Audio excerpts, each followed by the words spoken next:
All right, call this meeting of the Board of Education Finance Committee to order. It is Tuesday, August 8th. It is 7:15 p.m. We're here at the school district offices on Ledge. Let's see, present from the committee are myself and Mr. Kaufman. Mr. Mosier is still in the hospital, or in the rehab. Sorry. And also present is Mr. Farrington. And the first item on our agenda is Mr. Donovan. Solar energy presentation. All right. I see one face I don't recognize in the back table there. I'm going to guess it's that gentleman there. That gentleman there. So Sean, do you want to speak to it, about what we've done thus far, and then turn it over to Patrick? Sure. We've kind of monitored solar energy, kind of waiting for the technology to advance to a point where it made sense financially. Patrick came in at an unsolicited proposal to take a look at a few schools. And we're particularly looking at schools whose roofs were fairly new or will be replaced in the near future. If you think about putting solar panels, it's on the roof, and to change the roof after solar panels there is a little more monumentous task. So that's why we looked at a certain number of schools. For example, Dr. Crisp, which we just replaced that roof last summer. And I guess, Patrick, you could take it from there. Great. Thanks. Everyone has this. I You believe. do? Okay, great. Is that in the packet? Cool. Yeah. Did everybody get a chance to take a look, or would it be helpful for me to kind of go Well, from the top? you're also speaking to the public.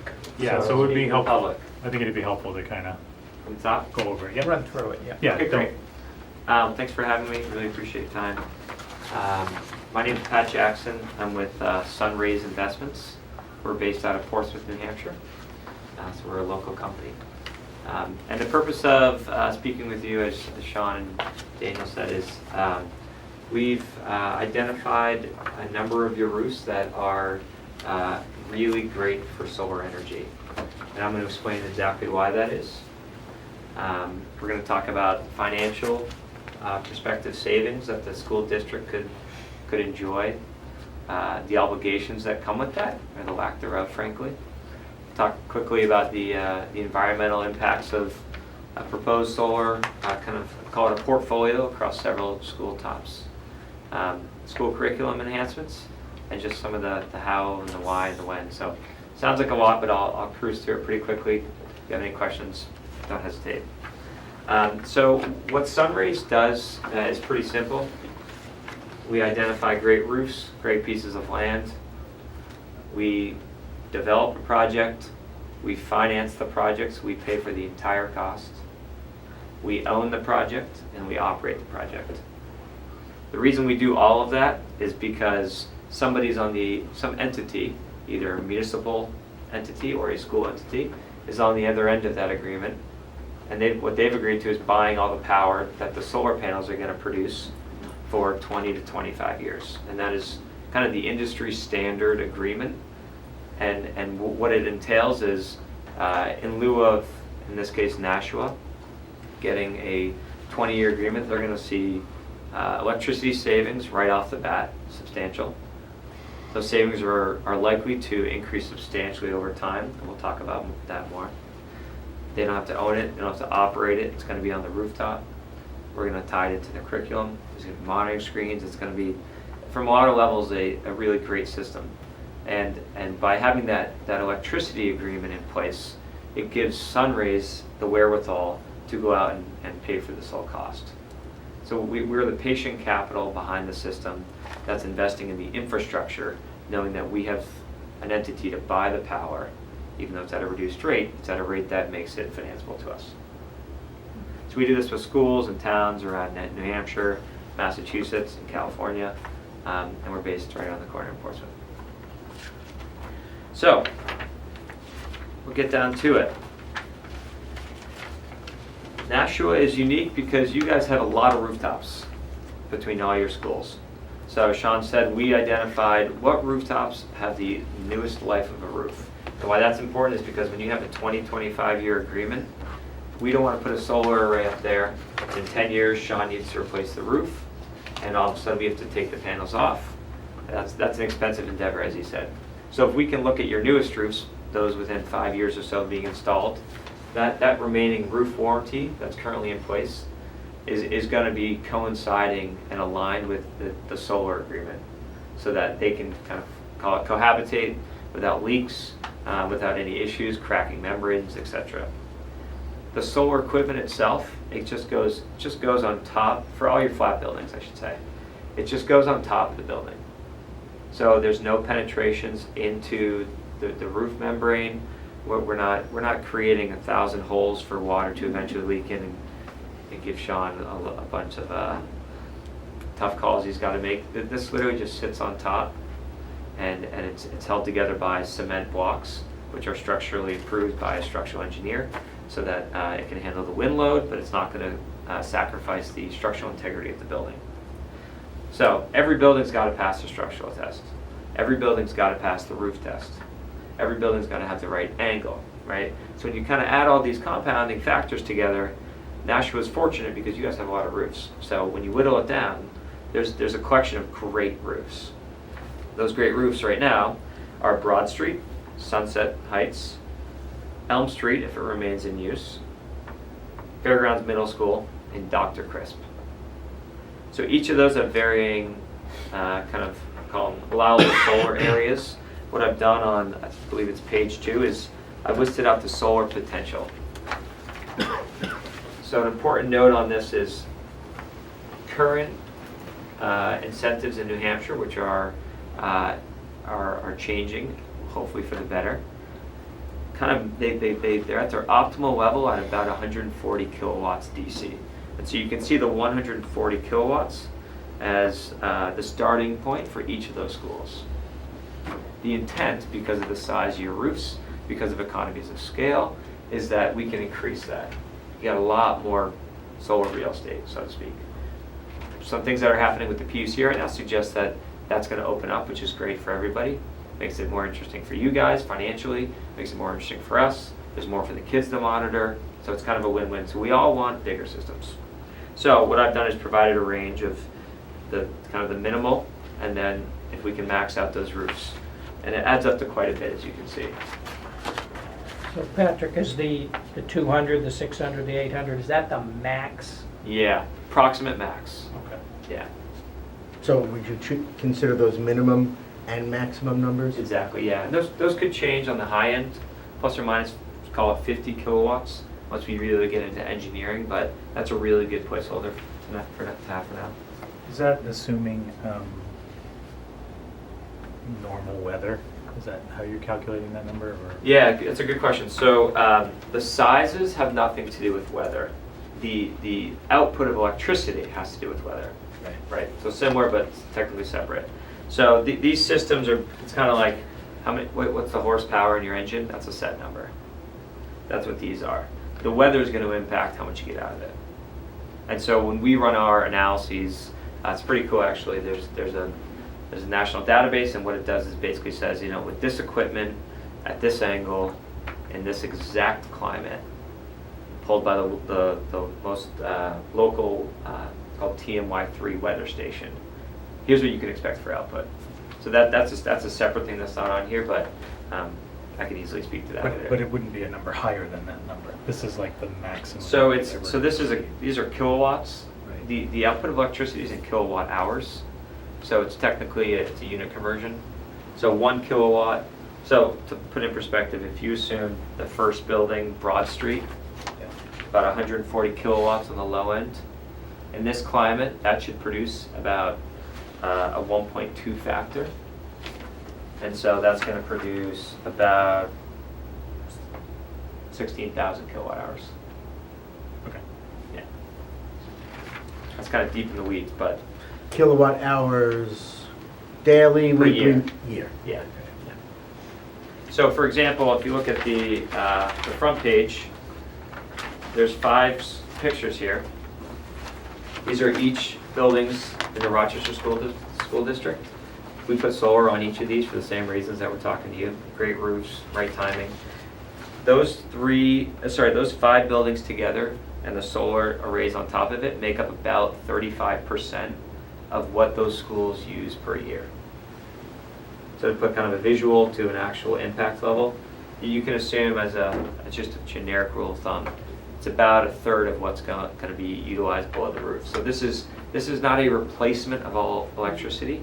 This is a portion of your electricity. And the way that I like to think of it is it's a hedge. You're locking in a third of your electricity for 25 years.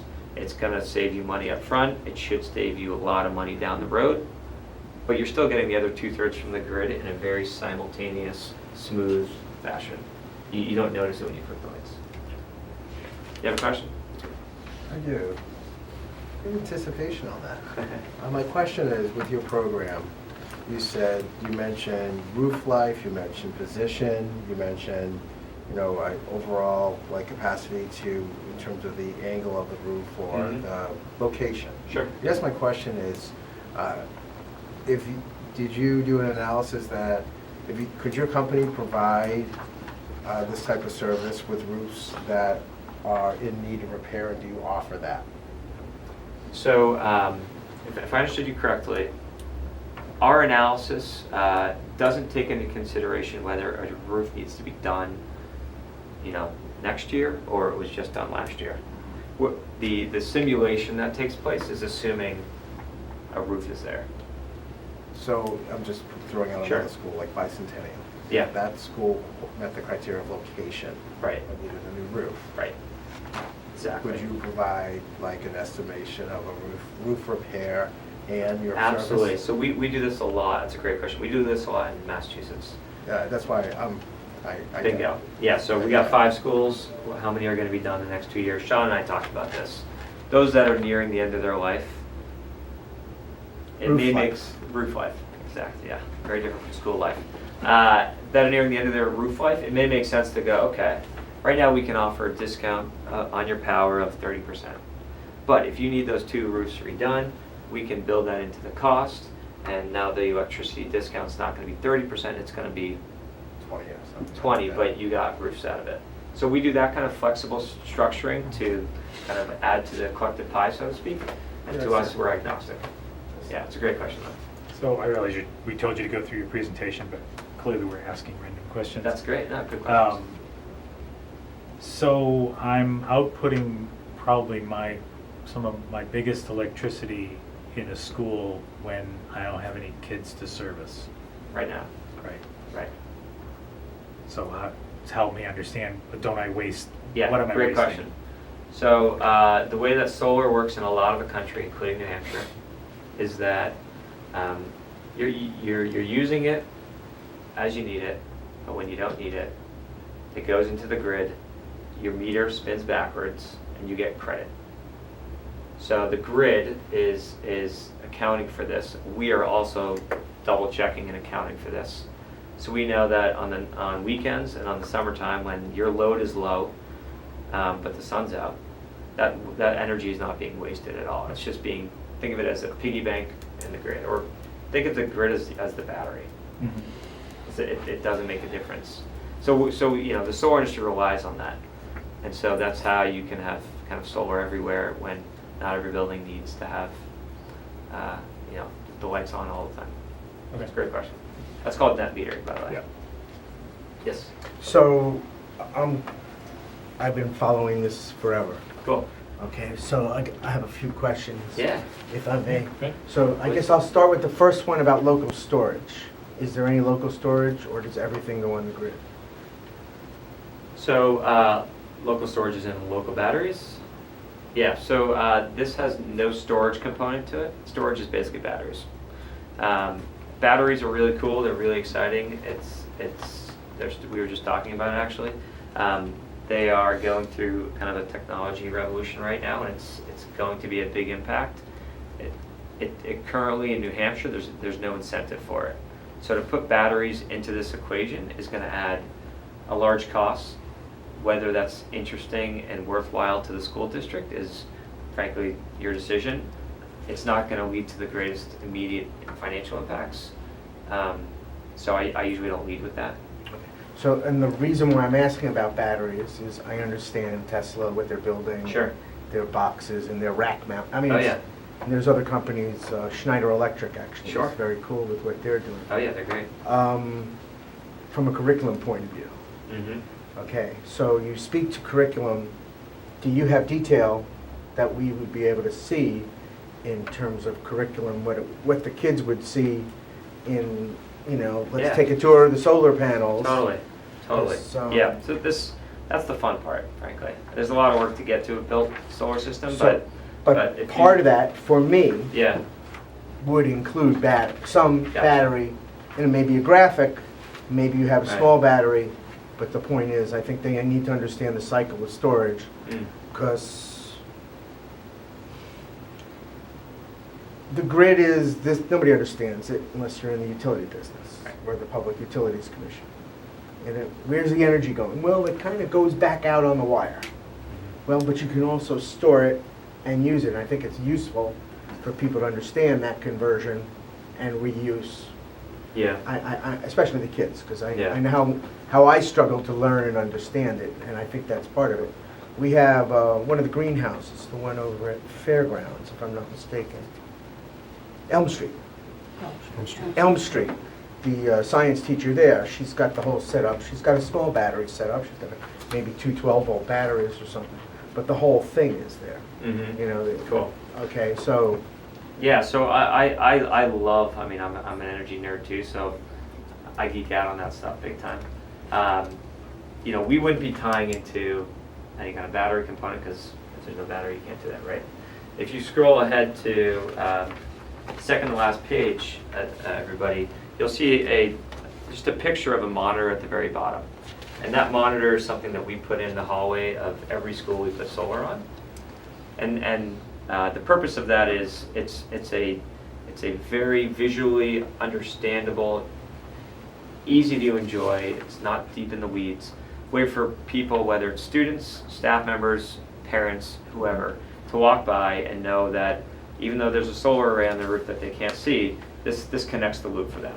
So it talks about, the cars taken off the road, the gas prevented, the equivalent of carbon sequestration, all those things that I think are great entry kind of breadcrumbs for kids to learn about, that may get them more interested into the deeper details of storage and such. But this is something that we usually come in and we teach at least one class a year to the students, and we talk about what the modeling looks like, and here's how you can access it. And to somebody in the science department or the math department, they love it because they can pull that data right from us, and they can run their own projects. And kids like real world applications, right?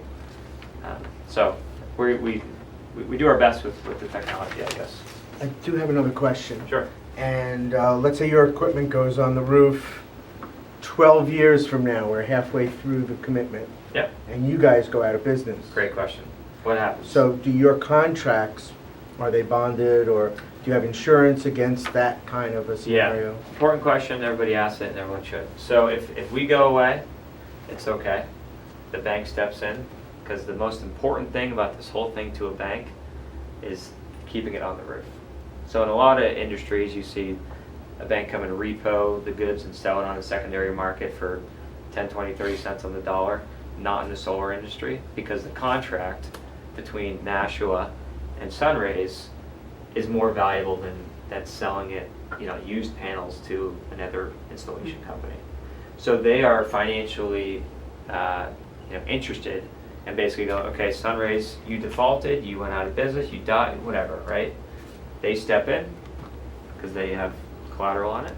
They can either run it themselves, or more likely they outsource the monthly invoicing with the business administrator to another solar company, and the maintenance to another solar company. So the important takeaway is all this technology and the agreements are entirely transferable.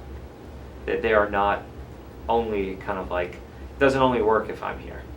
Does that make sense? I understand that. The part I'm struggling with is, now we have roofs, we don't know who our vendor's going to be. We don't have someone who's maintaining that equipment, because there's no guarantee that if you were to default, and God, the last thing you want to do is have a bank have anything to do with a roof and wire and electricity, in my opinion. So that gets deeper into the contracting. Yeah, well- But things are very separated out. The bank has no interest in the building. We are on top of the building, and there are very clear protections for the school. And I mean, this has been thought through very thoroughly, because this is kind of the vehicle of all solar growth. is Well, I these think kind so. of- I think his question is, so if you go away in 12 years, and certainly Sure. the solar industry has had its ups and downs, Sure. there's a part of this contract which says you're going to maintain these, Right. right, to make sure they're optimal, or Yeah. whatever the language is. If you're not here, who's doing that? Right, right. So if we're not here, another solar company's doing it. Assuming we can get another solar company to take over the. So there's two things I think that are important to put on the table. One is there's guarantees to the school in the contract. So we are required, we're obligated to deliver a certain amount of electricity to the school every year. Right? So if we don't, that's a default. Right? And that's a problem, and you guys are going to be compensated for it. We don't want that to happen. We want the system to produce. If we were to go out of business, on the other hand, or get bought, or say enough is enough, the ongoing maintenance and invoicing of solar is not that challenging. Almost all the work happens in the first 12 months, from this conversation to engineering it, to constructing it, to turning it on. At that point thereafter, it's biannual check-ins, it's invoicing the school every month for what we delivered, and it's pretty minimal. So to outsource the servicing of the array is really not a large burden. It's important to know that. It's not like it's an engine that needs constant upkeep. It's a simple technology. Okay. Okay. So these panels are flat, or they're angled They're based on angled. that? Yep. So what kind of an angle is typical to this geography? Yeah, 5 to 10 degrees. Okay, so that's not a whole lot. No.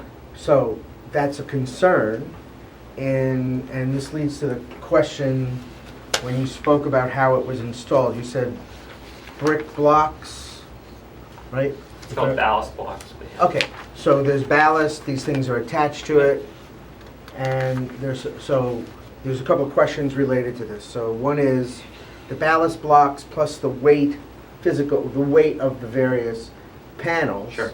Plus the snow load. Yep. Because I know we've had issues at some of our schools, and Sean can probably, the nightmares, I can't imagine his guys on the roof scraping snow off because they had concerns. And Right. we had one roof cave in years back, right? Yeah. So Yeah. is that a hot button to the district? Absolutely.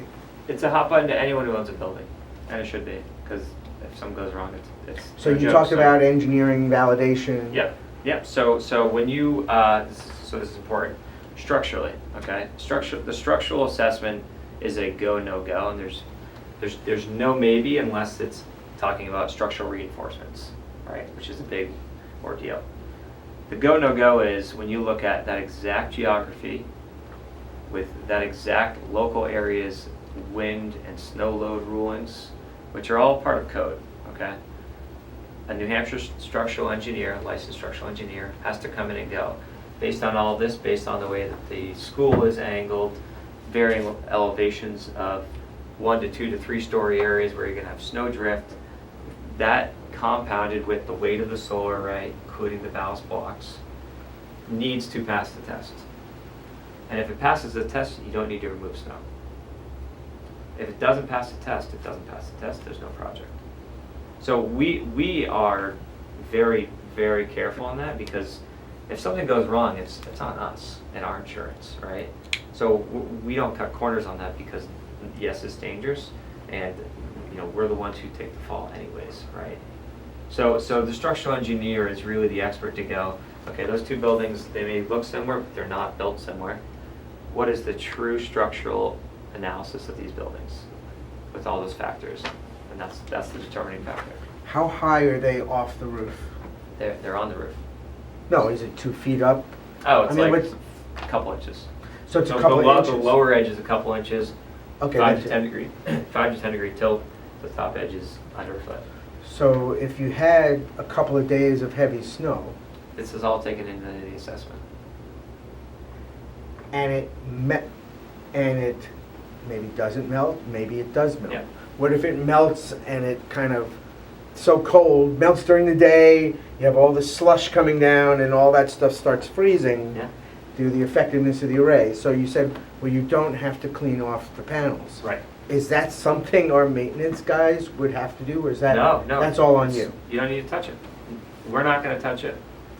When it's School covered- definitely doesn't when- touch it. When it's covered in snow, it's not gonna produce It electricity. doesn't produce electricity, that's it. But eventually it will. I'm thinking about the melt and the melt blocking the panels or creating water backlogs that might find it. You know, So- puddles of water are bad for everybody as a roof. So Sure. these Yeah, I mean, panels the- could the- create puddles. The hydrology of a roof is taken into consideration. So how it's gonna melt with the solar on top is taken into consideration. So, if I may, so the structural engineer is someone who works for you? No, those are outsourced third parties. Okay.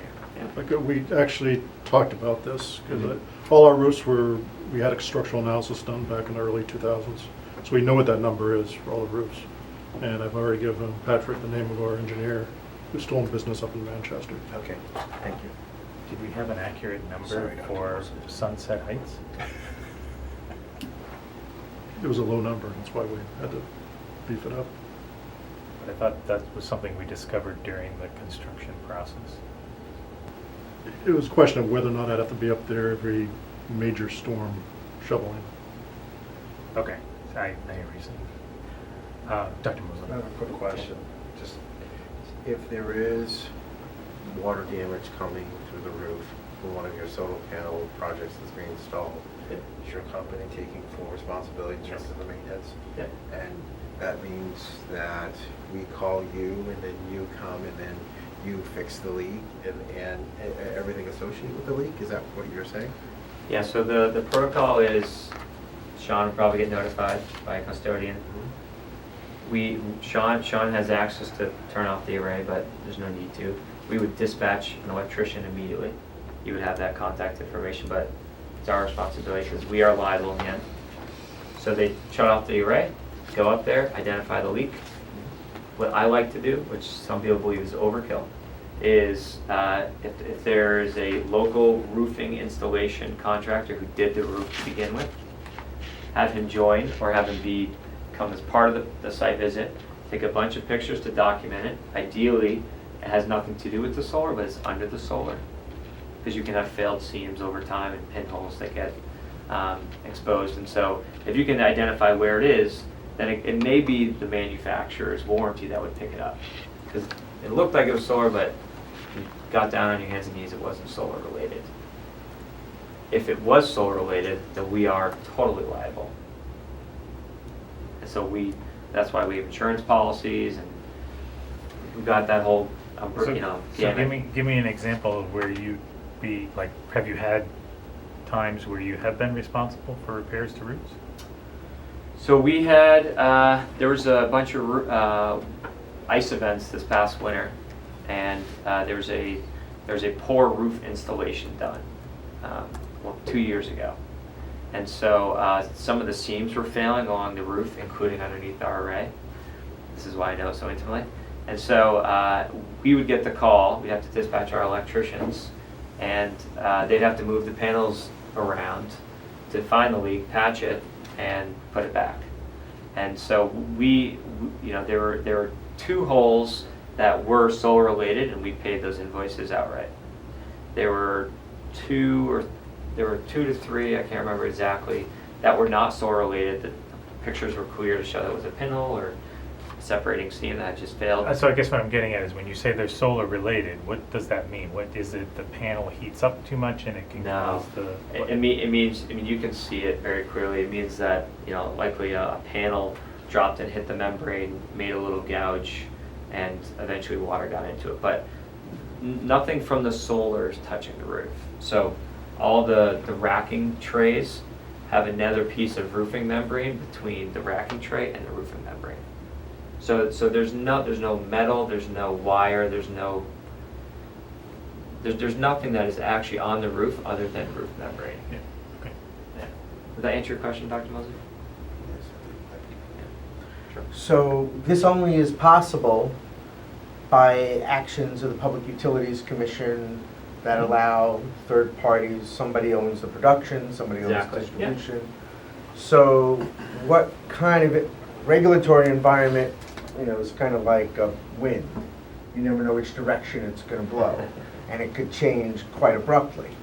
So what kind of long-term, or projections, or Yeah. what is the current PUC climate towards solar and net metering that, you're obviously in a business, Yeah. but stability of this structure to allow you to exist, right? Oh, yeah. Because the There's PUC nobody who could come pays- along Yeah. and put you out of business, right? Theoretically, and so nobody pays attention to this more than solar companies, right? Because our financial interest is wrapped up in that question. PUC just stated recently that all systems that are installed will be part of this this net metering grandfather rule till it was something like 23 or 24 years out. So any system that gets installed in the current program is good for that life. So that gives us the confidence, all the confidence we need. How long have you been in business? 4 years. Which is pretty average in the solar industry. How many square feet installed? It's in the millions. And we have 7 megawatts currently. We have another 4 getting built right now, another 6 that are going to get built, and we have a pipeline of development that's 25 to 35 megawatts. So your source of panels is it a U.S. manufacturer? Is it No. overseas? Now, so just for all the education here, the majority of all panels in the entire world are not made in the U.S. Not surprisingly, they're made in 10 different pockets of the world. They go through different supply chains, depots. They're assembled in one place, and they all have. There's a tier called Tier 1 where they all have very bankable insurance products, size, history, parent companies, things like that, and efficiencies. And so we only buy from that group.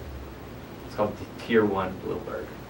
And again, that's, we're most financially incentivized, right, to buy the best gear because we own it. So we're not buying, your garbage panels. It doesn't make any sense to us. George? Yeah, Sorry for speaking over you. no, that's all right, no. You hope you understand I'm not turning around. That's fine too. But the 25 years, it's Yeah. it's a long commitment. Mhm. And solar energy has changed a lot in the last 25 years. If the technology continues to evolve and become more and more efficient, are we in a position to benefit from that? Or does the benefit fall strictly to you? That's a great question. So of the systems that we're talking, the roofs we're talking about now, this is kind of a lock in the deal. Those roofs that we're not talking about because of roof age, Mhm. those are always open. So as you do new roofs, look at what technology is available. You can make those decisions then. This is just a sliver of your school portfolio. Now, I will tell you that incentives only go in one direction, which is down. And pricing of panels has gone down. Mhm. So those two the high incentives with the drop in cost of panels has been, arguably the biggest driver of an enormous increase in solar energy globally and in the US for incentive reasons. So the incentives that we're modeling for these projects are less than they were last year, and they're less than they were 2 years ago, and they just keep going down. So there can always be a better technology out there, no matter what good you're talking about. This is a really good rate when you talk about 25 years, lock it in, guarantee it, and new technology can come on the block. You can you can see how it works in other regions, and you got a ton of roofs to work on it. Do you ever set these up in such a way that it is this is set up in such a way that we started at 30% less than Right. the current rate, but then these large numbers out at the 25th year are dependent on maintaining that 2% escalator you have versus Exactly. the 3.5% that the PUC historically. Right. Exactly. But if rates come down at PUC, Right. then, and they, at the energy companies, and PUC doesn't continue to approve a 3.5% Mhm. increase, then these numbers out here are gonna get a lot smaller. Exactly. Yep, so that's the risk. That is the only risk. That's a big risk. It's a big risk. Well, I say it's a bi- risk it's- if we're planning on 5 million over 25 years and it ends up Oh, yeah, I only mean, being 2.5 million. Don't allocate the money before it comes in, Yeah. kind of rule, right? Okay. But, you know, these are projections, and I don't want to say they're not. No, yeah. Electricity rates are going up. They continue to go up. The grid is very antiquated in New England. There's enormous issues with it, and so it's not likely to go down just on that basis. Look at the energy markets, it's not likely to go down. Natural gas is already a huge player in the mix, over 60%, and there's not really much capacity to bring in more natural gas for electricity. So there's a lot of reasons to say electricity is going to go up, or it's going to go up just a little bit and maybe plateau. People are not saying it's going down. No, I understand. But so would it be transferring too much risk to you to enter it, to talk about an agreement whereby we agreed to pay 30% less than whatever the rate is? Gotcha. So if you want to do like a floating discount, then we would be able to do something like that with a floor. And we need a floor for financing. The Mhm. bank needs to go, at the bare minimum, this is what's going to come in, right? So we could modify it, so instead of it's a 30% discount, which equates to 9.5 cents, it's going to be a 30% discount, which right now is 9.5%. And that can go up and that can go down together. But you would be open to other ways? Absolutely, yeah. Okay. Yeah, sure. All right, thank you. Yeah, sure. So, I don't remember the exact number, but the efficiencies of these solar panels, Yeah. are they in the 20s or are they No, more efficient? they're usually between the high 17s to the 19s. Yeah. And had another question, sure. I'll think of it in a second. Sure. So I would love to take a minute. Do you have a Yeah, question? go ahead. Good. I would love to take a minute to talk about the savings, given it was just brought up, and I believe it's a very important part of the conversation in terms of what is it worth, really seriously considering this.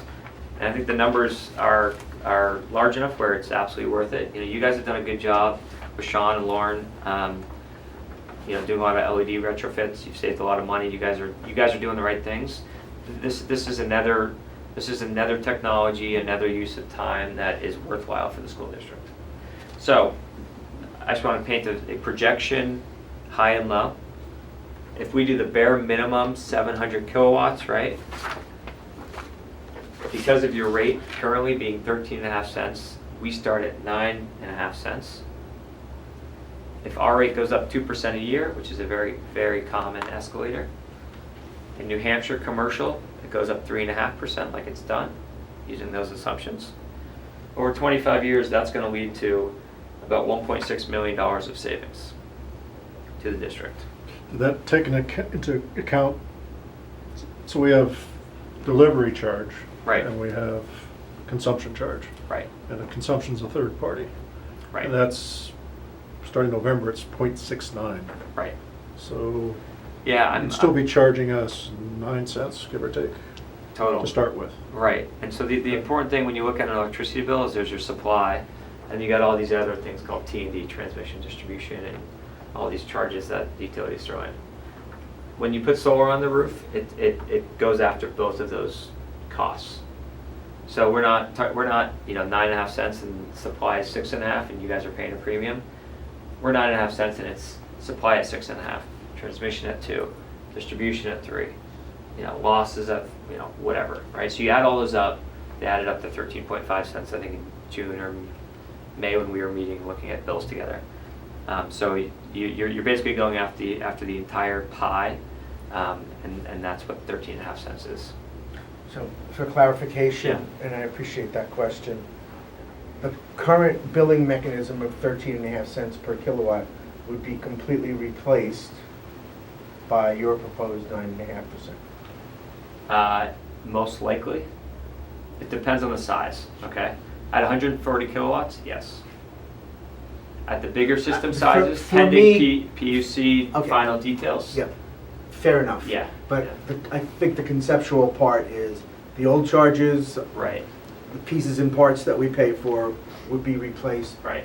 by our sole sourcing of our electricity from you, Yeah. at whatever that Yeah, we're going after the whole one. contracted Yeah. rate might be. Yeah, we're gonna size it, so we're going after all those charges, or else the economics are different, and that's not worthwhile. Yeah, good question though. So on the high end, if the PUC allows, or finalizes some rulings like we hope, the numbers are dramatically higher, right? So after 25 years, we're looking at close to $5 million.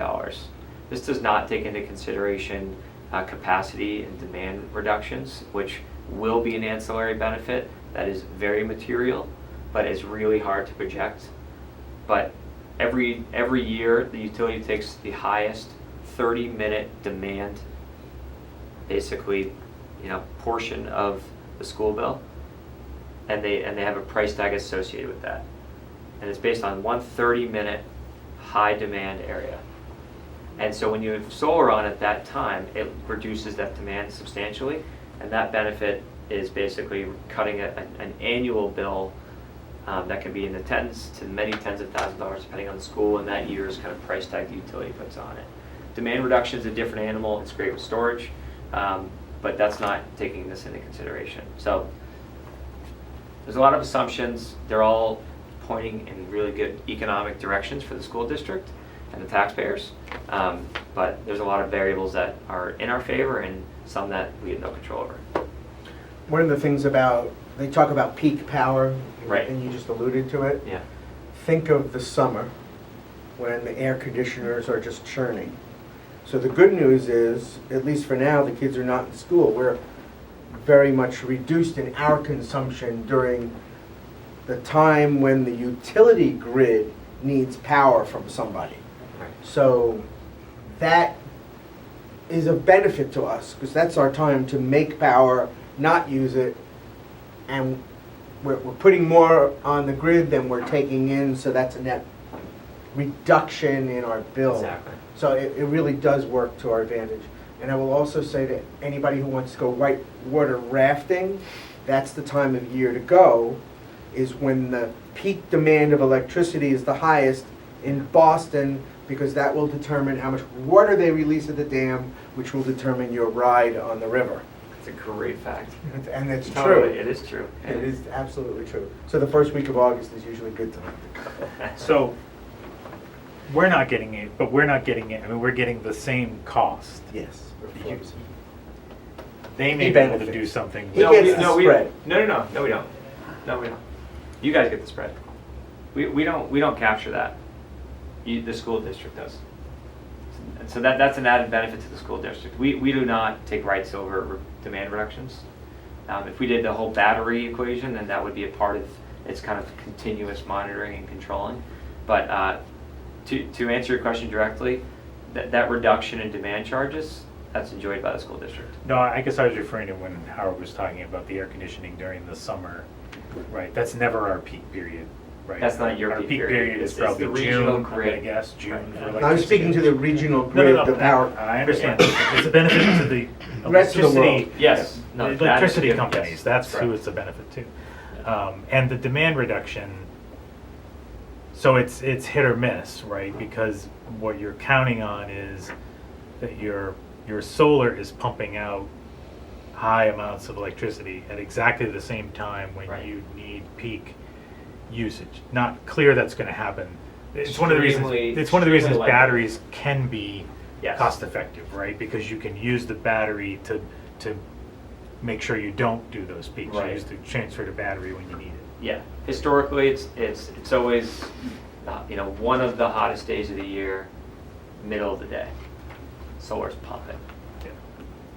Yeah, so it should be good there. Good question.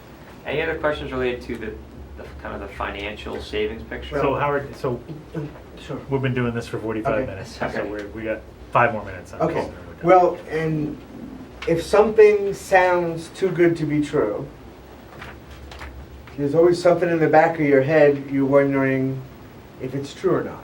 You don't think he's going to tell us, do you? I'm I'll just tell making you. a statement. I'll tell you what it is. Okay.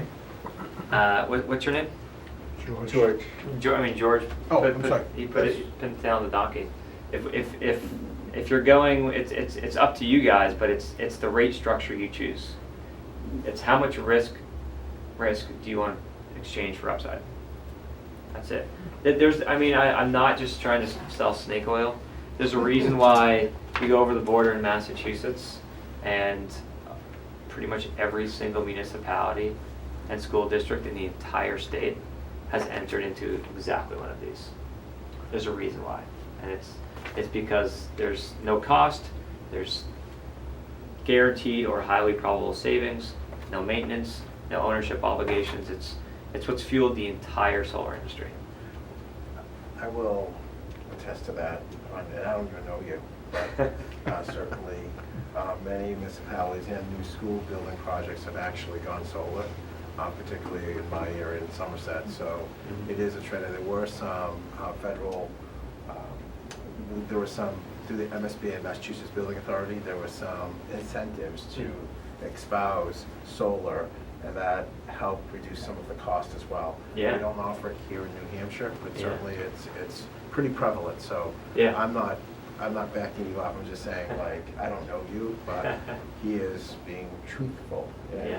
his presentation on that. Thank you. So, the next thing I think we're gonna talk about is the ESCO. power monitoring thing, right? Or that's in Oh, here the somewhere. energy savings, Yeah, yeah, the ESCO, right. so, you can tell me whether this, so what's my incentive to go with you as opposed to put out an RFQ and find out who's doing this RFI and try to find out who's doing this kind of thing and, Yep. you know, play you against one another, I guess. Yeah, right? So sure. I appreciate that you came in and obviously you were proactive. Yeah, of course. No, it's a Right. fair question. Yeah. So the incentive to go with us is a couple-fold. The first one is, what I would like to propose to you guys is we will go out and collect 3 bids for the installation. Because we're not agnostic to who installs our system, but we are not married to one party. That allows us to drive down the costs. That allows me to know I can get 9.5 cents. I've already spec'd out the buildings. I'm not an electrician. I'm not the engineer. I know that we can bring in the electricians and the engineers to build the system that's going to get you a really good rate. And so I want to be your solar GC. Okay. What's unique about that is there's a lot of solar companies out there, and I think a lot of them are not basically kind of seeing a project all the way through, and you know they claim they're local and they're not. We're down the road. We're going to be here. We're relatively young guys, all from New Hampshire, and so we care about the regional area. So we're not doing 5,000 projects a year, where our teams are scattered everywhere, and it's kind of crazy through the roof. We pick a handful of great projects every year, and we'd like this to be one of the great projects that we can focus on and work with Sean and Daniel and whoever else is a part of the team, Lauren, and get it done in a smooth, easy manner without making a bunch of lawyers and MBAs kind of make contracts difficult and take up a bunch of time. Okay. Howard, one more thing? Yeah, one last question. So let's say we went ahead with this and we picked a building to start with. They're roughly about similar size capacities, right? They're smaller buildings. So how long does it take? So if there's a signed agreement, when will we be producing solar power Yeah. and So- paying you instead of someone else? Instead of Eversource, yeah. So that would be a conversation I'd really want to have with Sean about like the flow of the school and buses, and I don't want to be disrupted during the construction portion of the project. So I'd be more than comfortable actually building it in the summertime next year, having everything lined up, not rushing everybody, all the incentives lined up, and we can crank through it in the summer. If it doesn't matter, we could do it earlier, we could do it springtime, but it takes a while to get what you need from the PUC, what you need from Eversource, contracts, back and forth, signed, and then go through the engineering and the construction. Howard? A couple questions. So we've locked in our rates for like an electricity for the next 3 years, starting in November. Yeah. So that company that's locked in with us is presuming there's a certain amount of kilowatts being used for Right. consumption. Do we have to go back to them now and say, okay, the game has changed? It depends on how the contract is written. when we worked with Portsmouth, we had to get permission from the third-party supplier to offset, and they, they had their system sizes with projected output, and they agreed, via an amendment, there was no changes to the commercial terms of the school district's agreement to allow, that increase in solar to kind of take away some of what they would otherwise provide. Okay, the 6.9 is really a good number to have, Yep. next 3 years. A curious conversation with the city treasurer today, and he was looking at the Fairgrounds Middle School bond, Yep. and actually gave us a draft agreement that said there's not going to be any solar put on this roof. So we talked about that and said, well, why would we not want solar on our roofs? It's going to help everybody in the city as far as consuming electricity. He said that the bonding council may, or the bonding company, may look at that and increase the rate by, say, 0.5% or something like that. No kidding. Have you ever heard that one? I've never heard of that. No. Okay. That's I a first. suppose they do that because most solar installations do require some sort of penetration of the roof. And Yeah. maybe I don't that, know. We'd have to talk to them. I mean, I wonder if Yeah. we talked to the bonding agency and explained what you were doing, which Yeah. seems pretty minimal. Yeah, we could show pictures and diagrams, yeah. Yeah, that's a new one to me. We could look into it. So George and then Howard. Just real quick, would it be, how difficult would it be to get a different model on the financing as opposed to the percentages rather than? Oh, very easy, yeah. Yeah. If you could share that, I'd be curious to see. Yeah, what would you like What- specifically? Well, just, I mean, if we were to, for example, guarantee that our rate would always be 30% less than. Gotcha. Yeah. Or 40 or 50% less if you'd like. That doesn't work. Okay. So if I may follow up on Sean's line of thought there in terms of the 6.9% that's previously been negotiated. So let's say that's a contract and there's a penalty attached to us to get out of that. Then that could mean we work with you 3 years from now. Right. I mean, Yep. nobody wants to wait a long time to get going, but it may be financially to our benefit to stick with the agreement that's been negotiated, and then this thing can kick in. And we can plan for that, Yeah. right? We can, And at that level, to me, it's all options, economic options. So there's a termination fee associated with that account. right, we could buy it out. You buy it out, and that's part of our economic proposition to you. Okay. So we're always going to be flexible on that stuff. We want to make it work, find a way to make it work. And so usually there's a couple different pathways. Are you only interested in doing this if you can do all of these buildings?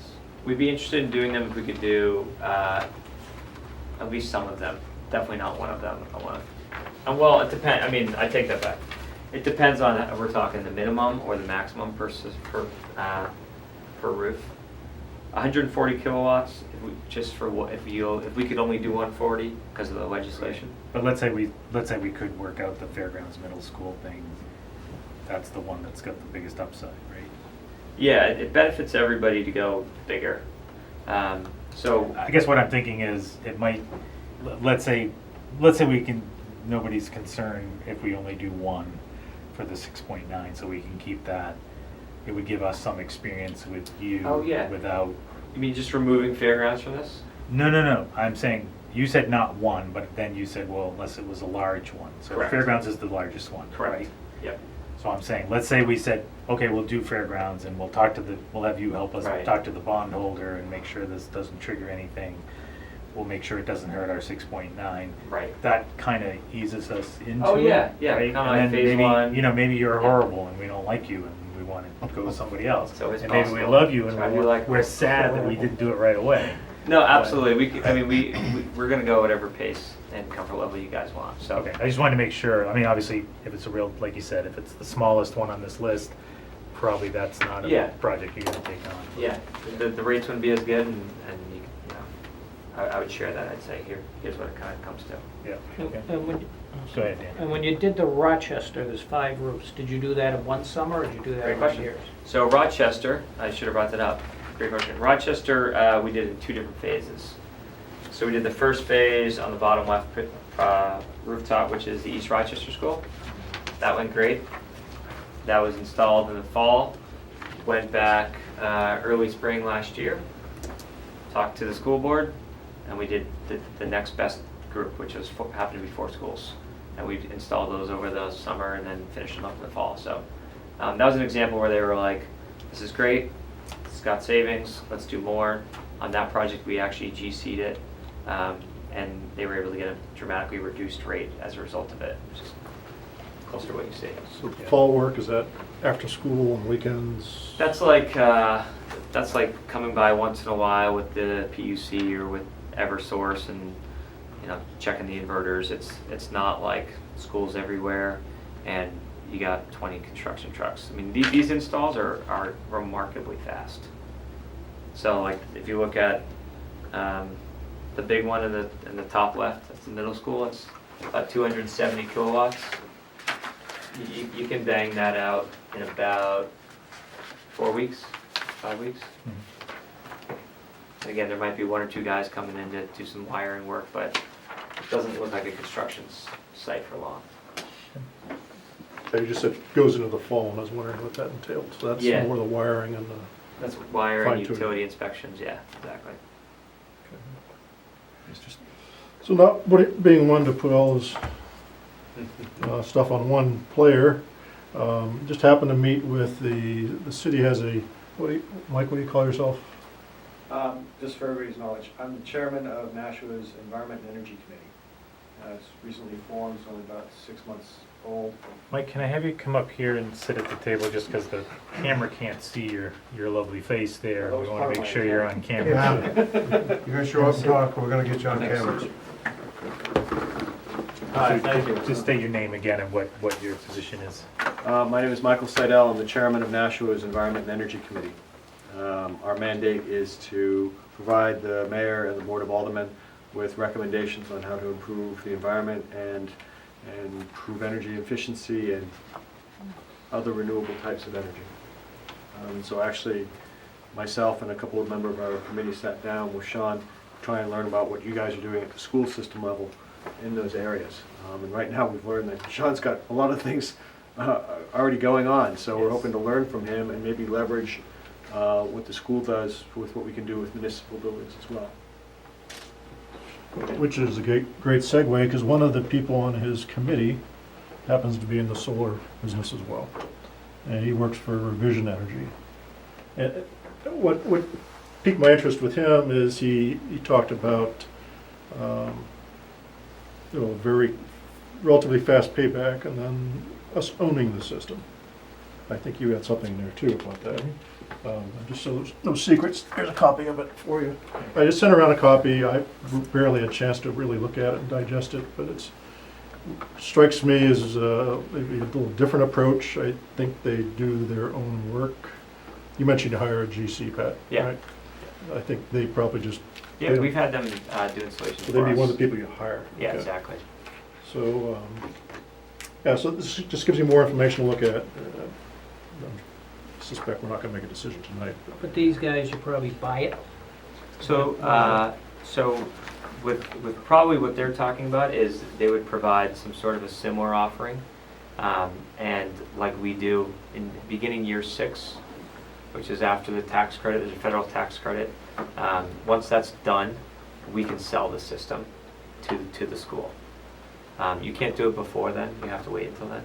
I imagine that's what he's talking about. So we're always willing to do that, we're agnostic to it, but it's, at that point, usually it's about half off of what the system cost was. And I specifically asked these guys to take a look at Dr. Crisp, just because Yeah. so we compare apples to apples and, Is it See what the best your deal is. intent to hold on to these things, or after the 5 years, are you gonna sell them to a secondary market? Our intent is to remain the long-term owner and operator. but they could sell them to us. I understand, We or don't they know. could sell it to someone else. Right. Let's Right. build it, let's get the tax credit, let's sell the system off and go build the next one. So, Theoretically, yeah, so. just- And I think what you said too was for the maintenance, there's a maintenance fee Mm-hmm. of $1,000, $1,500 a month, or is that a year?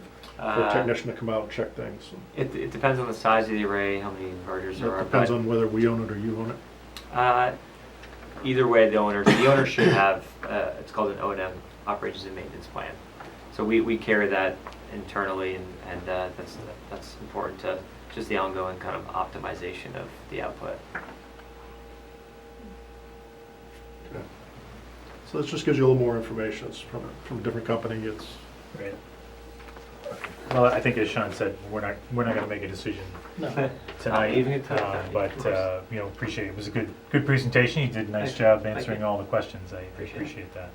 Mr. Chairman, if I Sure. can have one question. So this contract lasts, what, 20, 25 years? Yep. What happens at that point? Yeah, so we allow for extensions, so Okay. if both parties say this has been going great, let's keep it going, we can extend. You know, the life of the equipment should go for a very long time, 35 to 40 years at least. Because we're looking at this also from municipal Yeah. buildings perspective. If we say no, does that mean you guys come back up on the roof and pull everything down? Because as I think Sean pointed out, or somebody here pointed out, technology could change. In 25 Right. years, we might have the same solar capabilities in like a tenth of the size of the Right. world.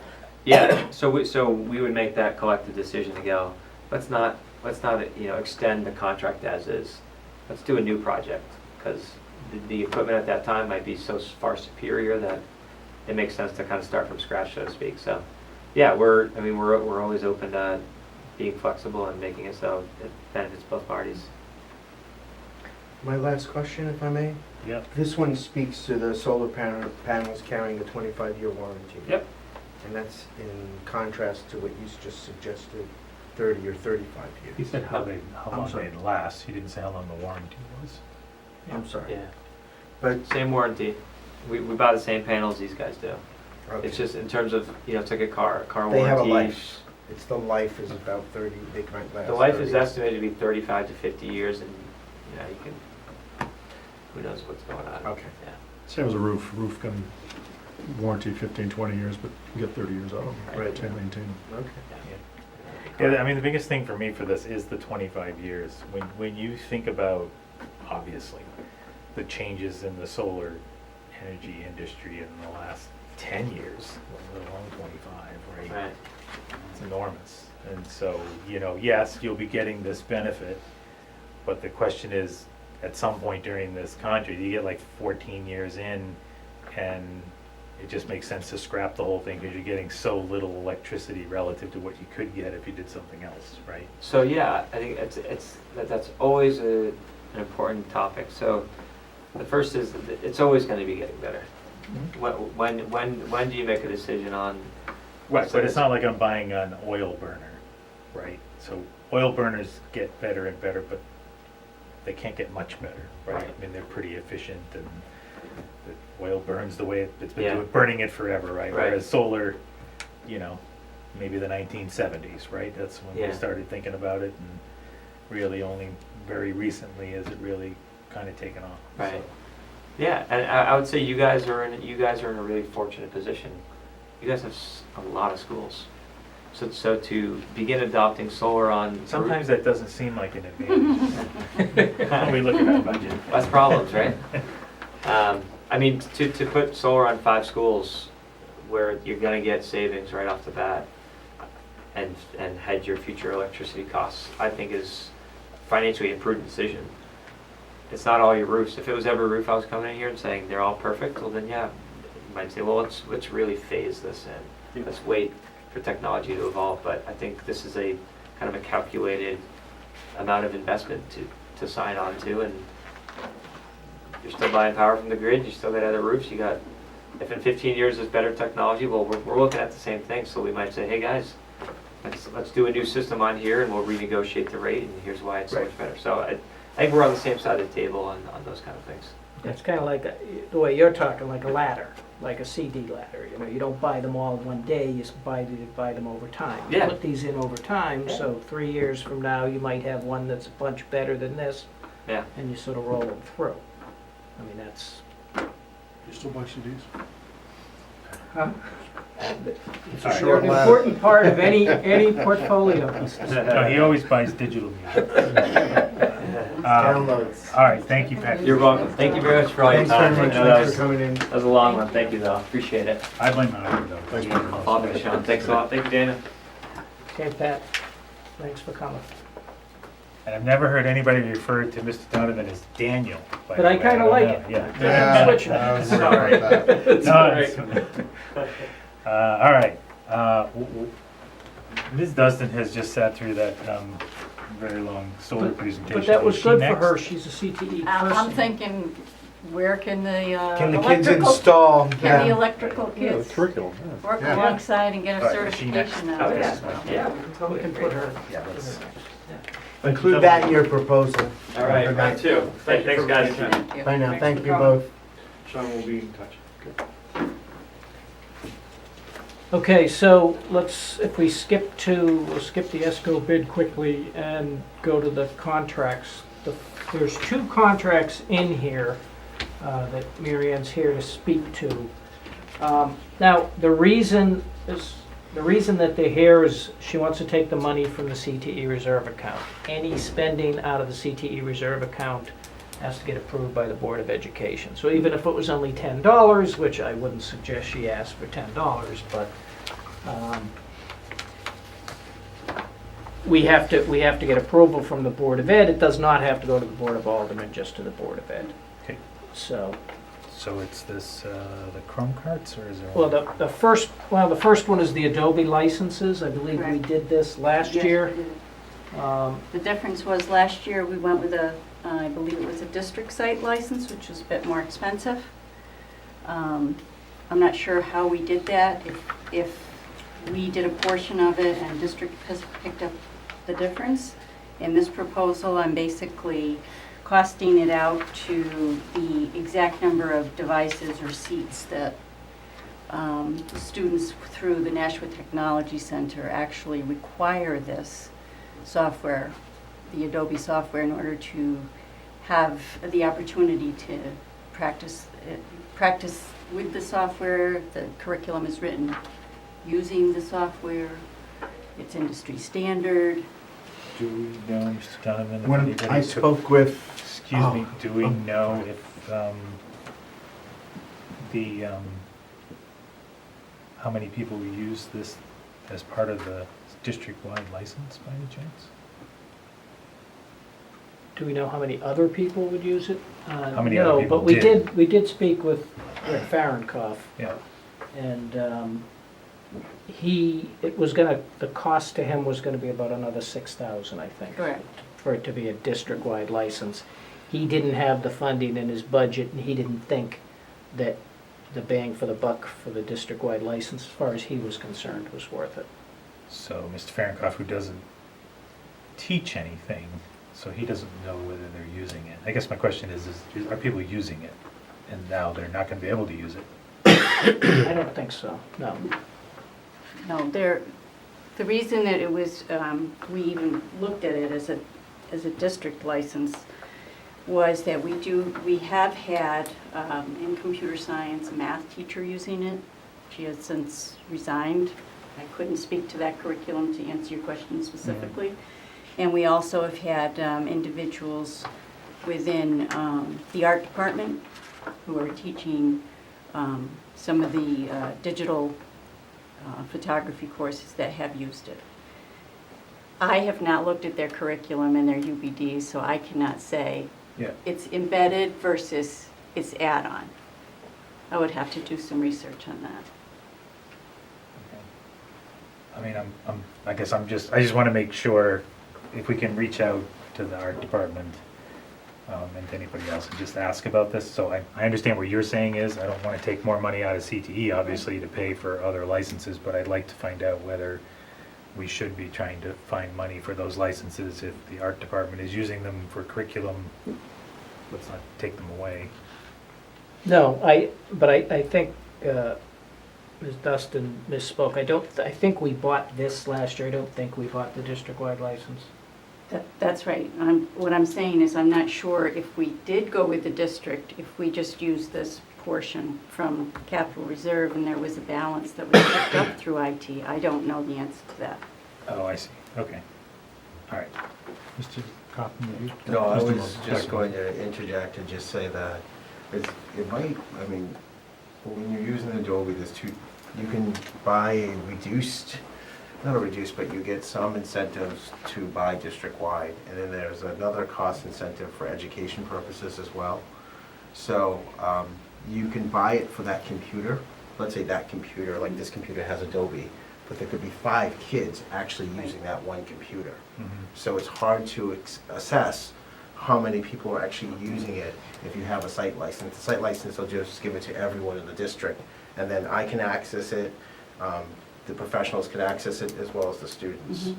So to just make a recommendation for the computer itself can benefit multiple kids. Right. So I don't know how you would, I guess my point in speaking is, it'd be a little bit of a, more of a record keeping in terms of enrollment and what the curriculum looks like in terms of who's actually using it. So it's quoted on devices, which means, for example, if you had art students who wanted to access it, and it's loaded in, let's just say, an accounting lab, which is used 3 blocks of the day, then they could go in there and use it and be not a non-NTC student, but it's by device. And if I could just interject, Adobe encompasses a variety of programs.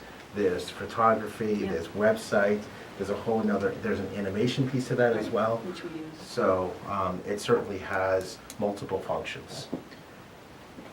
Right, Howard.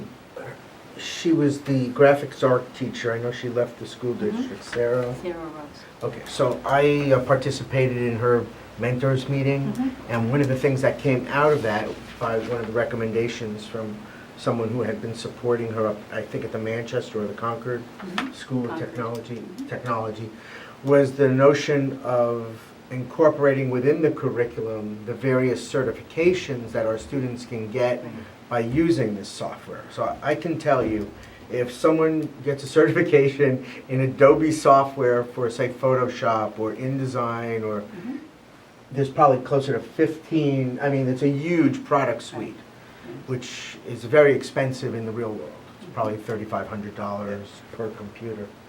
It's very expensive. So the nice thing is, the intent is to integrate as part of the curriculum the requirements that will give our students certification in that web design piece, the photography piece, or whatever that part of the suite is. So I think the investment is well worth it, and I'd be thrilled that our graphic design folks, those young people, will be able to generate as many certifications as our cosmetology department. If I remember correctly, those young people could get 16 different things between the hair color, nail color, and everything else they can do over there. So I personally want our students to be able to walk out with a certification, because that's job ready when they graduate, and it's recognized that way in the industry. And, you know, just to follow up with Mr. Donovan, it really is, I have to come to you based on the way the policy is written in order to ask you to release the funding for the software for NTC. That's the reason I'm here, so. I want you to have it. I know you do. All right, I guess my only, Adobe does this for a living, right? We could ask Adobe if they can tell us. So you're saying this is what we did last year? Yeah. All right. And but we got for, you can get for another 6,000, but are you really gonna use it that much more? It's not, this isn't a software that the kid in the history class, sophomore in history class, is gonna use, you're just not gonna use it. Right, I assume, we're getting a discounted rate because we're buying so many, or is it just that's their rate for education? That's the education rate, right? Okay. Great for education. Right. I mean, I think it's a great suite of products, and so I guess what I'm saying, I know we have a class that does website development. That's not NTC, right? We have a class that does, I see what you're saying. you know, different things that they might, I don't know what they use now, right? But to your point, right, having experience on this is better than probably whatever it is we are using.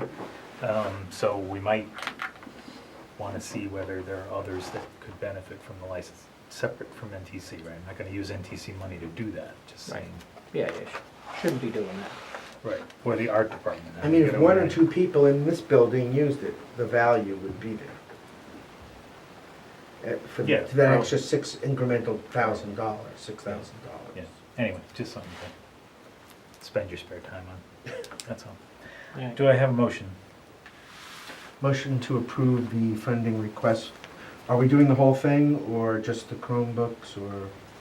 Just Or do just this do one the- now, the, the Adobe Adobe licenses. Okay.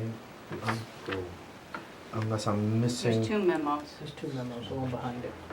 Oh, the reserve account, sorry. Wrong page. Sorry.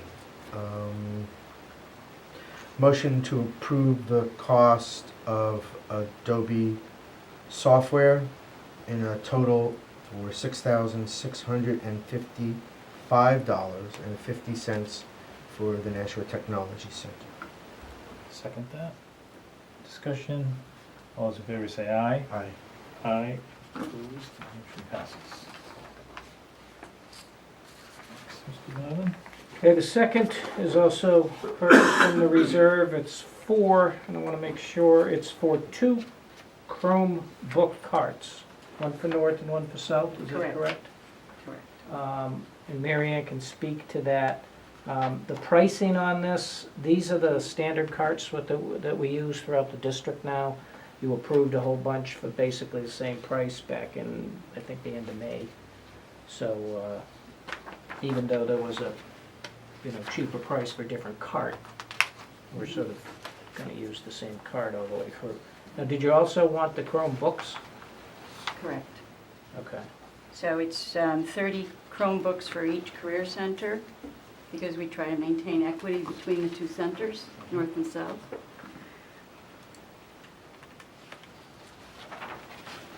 So that'd be, Are these two separate things? Are you well, the Chromebooks and the Chromebook carts, so together it would be, let's say, I think the last price we got on Chromebooks was 180, but it's 180 to 200 typically Right. what we're paying. So if we use 200, that's $6,000 for 30 of them, right?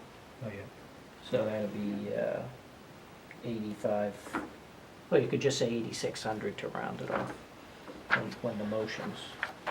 So a motion to approve two Chrome carts for the North and South Career Centers and 30 accompanying Chromebooks? Is that what I Yeah, saying? correct. Or Exactly. 30, not 30 per cart? Yes. 30 per cart. Yes, 60 Oh, you total. want 60? Yes. On the Oh. quote that So I that'd be had, that'd be like 14,600. the quote that I had gotten, and I know pricing has changed, was $15,300 for Google Education licenses, 60 Chromebooks, and the cart that they were recommending, and prior to coming to this meeting and submitting the paperwork, I checked again with Rick Fahrenkopf to make sure that we were at the most current price. Okay, so the 15,600 is just the Chromebooks? No, It includes the carts? yes. Okay. But the cart that I got quoted was a little less expensive than the Right, one that and he he wants had. us to get the jar system. Correct. So that's another $3. Do we have that in front, we don't have that in front of us, do we? What's that? We do have the Chromebook cart quote, the 2546. Yes, that I do see. Okay, but the Chromebooks themselves, so we'll do this 25, 45 for the carts, and then an additional 60 Chromebooks at a He's gonna amount to give be you- determined? He's going to give you a number. Yeah. Yeah, so, When I did the quote, it was $180 each. Yeah. When Rick submitted the latest, he said it's $201.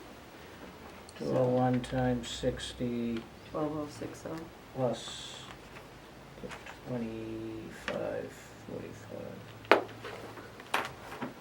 Let's say 14,650 will get you there. All right, move to approve two Chrome carts and a total of 60 Chromebooks in an amount not to exceed $15,000. Yeah. Second. Seconded by Mr. Kaufman. Discussion. All those in favor say aye. Aye. Opposed, motion passes. Okay. We're all set, Mary Ann. All Thank Ann is. you. Thank you, Ms. Dustin. Mr. Fahrenkoff will be happy. Yeah, because he gets to spend more money. More And I- installations, I'm And I not have a sure. team of social studies teachers and CTE teachers that will also be thrilled. They'll be happy, well, they'll be sad when they first come back, but then they'll be Yeah. happy that they have this. New tools. Thank you, everyone. You're welcome, good night. Thanks. Thank you. Hope you enjoyed the Solar earlier presentation about solar. I did, actually. Yeah. Kind of fascinating. Okay, the third contract that we have, Mr. Smith is here to speak about. It is for the security maintenance agreement. If you recall, back when we put the security system in about 4 years ago, they were trying to charge us a standard fee, and we said, well, wait a minute, it's all brand new stuff, it doesn't make sense. So we didn't do that, we just did, as they broke, we fixed them, and that worked well for the first 3 to 3.5 years. And now that's beginning to change.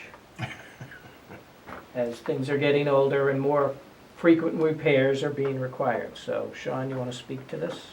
Yes, actually, the exact number they gave us was $69,810 per year, up to 5 years. And then we're basically in year 4 right now, just completed year 4, because 2013 was when they were installed. So I did a little study at the end of this past fiscal year to look at all the invoices we got from Securityne that weren't special projects or special installations, just repair and maintenance. And so I think I said on the memo there, came in right around $98,000 and $99,000 is what we got charged. So then I asked them, okay, give me a couple of service calls, a couple of different options. They had something called a silver service agreement and platinum service. The silver service is for labor only. We'd still pay for the materials. Platinum covers both of them. The difference between the two is about $20,000. 20%.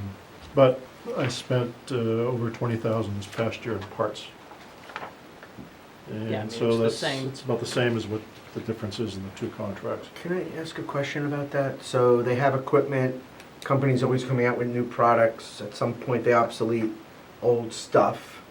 It's no longer available, or, they discontinue a product line, parts disappear. If you're under maintenance contract, would they be upgrading to a new, whatever that replacement is for that particular part? You understand what I'm trying to say? I would say that We'd have a give new you installation at that point. comparable product to what you currently have. That we're under maintenance? Right. Okay. I mean, you're not going to get the latest and greatest. But if that part went out of availability, and we still have a contract on it, Still at the right, main- it's, they just were messed Yeah, up they- on their parts availability. They would have to provide something to Sure, if a repair that. camera right? broke and those, version A cameras are all gone and now they're version B cameras, they replace it with the version B camera. Okay, well, that's a nice, back-end safety kind of feature for us. So since our expenses for the past year exceed the cost of either of those contracts, I think it would be a good idea for us to go with at least one of them. I'm So- suggesting the platinum service just because it also includes materials, and that cost is only going to go up as the system ages. Right, I'm just trying to parse this, so it's $82,400 per year for 3 years. So yes, if we commit to us for 3 years up front, then that's the cost. If we only did it a year at a time, first year would be $85,000. Any Before, is that advantage? silver or platinum? I'm looking at the platinum right now. Any advantage to doing it for a year to make sure we like their servicing? Or are they the only ones that can do this, one of those deals? One of those deals. Their equipment, they service it. Yeah. I guess I'm just thinking, do we want to, if we say a 3-year deal, we're locked in for 3 years paying this $80,000, right? Where it could be an item if you ran into trouble. next year, and you're only saving, at least in the first year, $2,600, right? Is that what you said? No, about 5,000. If you did the platinum and you just did the first year, it's 85 versus 82, so that's 3,000. Our current cost is 99. Yeah, That's what and then you're year comparing. 2, if you did the 3-year commitment, year 2 would be 84. If you did 1 year at a time, it'd be 89. So, I It's think cheaper to sh- go with the 3 years. Well, I think Sean's point, is the materials, the parts cost. no, versus where the we're 2 good- plans, yes. But I'm That's just where saying we if you would commit to likely 3 years achieve our now savings. versus 1 year. So, Yeah, my question is on whether, I have no problem with the platinum service. My question is on whether we want to commit to a 3-year contract, given that it's the first year we've ever had them pay them to do maintenance, right? Well, we've been paying for them up to now, that's why. We've been à la carte, right? We've been on and on call with time and materials we basis. paid 99, so if we get the 1 year, that's 85,000 next year. And So that potential savings And is if we almost like it, 15,000. then we gotta you'd do another 3-year deal then, but you would've, whereas if you went the other way, it's 82.4 versus 85, and, Well, dollars to Probably donuts, save if about- we ask them the same numbers next year, they'll just be higher. yes. Right, there's no question they'll be higher, I'm not disagreeing with that, I'm just saying it's, So we, maintenance contracts are not required, right? Nope, So they're not. if you're looking for places that you can cut something, if you say you're gonna do a 3-year deal, you gotta pay them the 80, this also escalates even when it's a 3-year deal, yes, it does. which At is a a little lower rate, but interesting. it does escalate. Right. So, I don't know, like I said, it's 80-something thousand dollars, but it's $80,000 that you could have be flexible for the board's budget. We got a big bonus this year, right, and how everything kind of worked out. Yeah. Not clear that's gonna happen. Gone already, isn't it? That's not With clear. the special ed, right? Yeah, so, So this is my little part to save you $17,000. right, it's just a matter of whether we save, Well, you're either way, assuming we're you're gonna gonna save spend the 14. same, I guess that's the thing, you spent 99 this year, what did we spend the year before, do we know? I didn't look at the year before, should have. So was this a But 1-year it was less flip than of that, because 99? that's when he came in here and we talked about it. Like 2 years ago is when he came in here and we talked about it, I think. Or maybe it was last year. It might have been last year before you knew you were gonna spend $99,000. I may have started to raise the alarm at that point. So did you, I think do you you were the budget one for this recommended we don't typically? do it, so. Or this is No, I just was, an, I was one out of your recommending maintenance that. It's account? out of my it's kind of- maintenance account, mainly out of electrical When you need it. supplies. Yes. well, you want to test it? So there's no other alternative, we're gonna deal with these people, it's just whether, of course, do we have them coming on, as Howard said, the à la carte, or if we're gonna do this, There's nobody else. Pay me now or pay me later. And this equipment is getting older every year. Yes. And of the 99,000, what was the biggest, was it a lot of cameras, was it, what kind of things broke? A lot of cameras. In fact, we went to the point where we were keeping a new camera, or a couple on the shelf all the time. So What they would do is they would come up, oh yeah, there's a problem with the camera. They go home, get a camera, come back up again. So we just said, we'll Charge send you you the trip. twice. And charge 2 trips. So we say, here's your camera, go do it. So over the That was a course of big the piece. year, have we replaced all the cameras, we're back at new cameras in a row? No, not really, no. I guess they'll know the cost, that's the benefit of signing this contract. Oh, yeah. So you can budget accordingly. Whereas the 99, whereas if we don't, then you don't, it could be 99, it could be 50. Could be 150, right? Exactly. So there's kind of. I think we're all in agreement that we'd probably do the service contract at this point. I don't know, Howard hasn't weighed in here yet, but, again, I just go to whether we want to try it out for 1 year, give us a little flexibility. I kind of like the idea of the 1 year. Let's see if these costs hold. And we'll have a fixed cost. So that's to our advantage. The difference is You we won't even we know won't- if, We won't actually know the cost. exactly, we would never know what they would have billed us though. I mean, you'll know how many cameras failed or Well, you knew whatever. what their hourly rate was last year, right? So we could Well, look at, I think it would still ask for service, the service order. Yeah. So you could figure it out. so you know 3 hours, whatever. Because the other thing we want to do is populate our TMA, our work order database, because we're trying to track equipment. You know, how often a piece of equipment is replaced. So would they keep spares here? They wouldn't keep spares here in that kind of a situation, would they? If I were them, I'd They will put them on now. my truck. Now they They will now. They're They don't gonna want to go ask- back. Oh, that's right, because they don't want to make the They're extra gonna ask trip for and have room to in our pay for it. warehouse now. Yes, Pay right. for it. Can we charge them rent? You know? Yeah.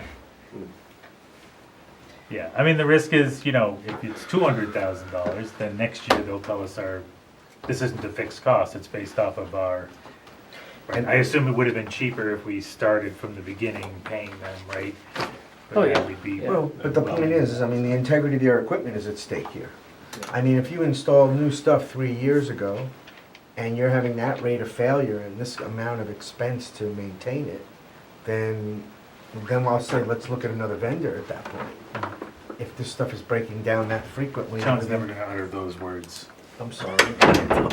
Well, but that's all you have, right? That's your only leverage with the vendor? Yeah, Is it looks like your stuff, and I'm not saying it is, it looks like your stuff's not of the quality we expected and paid for, so. It's pretty good quality stuff, decent cameras. Definitely was not cheap stuff.